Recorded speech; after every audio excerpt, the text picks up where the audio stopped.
என்ன ஆனாலும் எண்ணம் மாறாதே, ஒன்ன சேராமல் உள்ளம் வாழாதே, ஒன்ன அணைச்சாலும் நினைச்சாலும் சொகந்தானம்மா.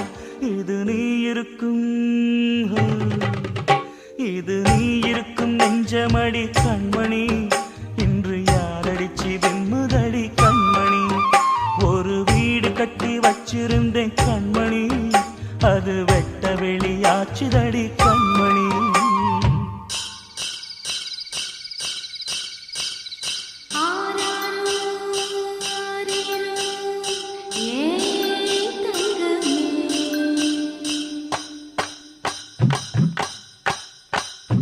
கனியா வளர்ந்த தாயின் அருமை, தாகம் எடுத்த தண்ணி அருமை, உலகம் ஒதுங்க உறவின் அருமை, உடம்போ சரிஞ்ச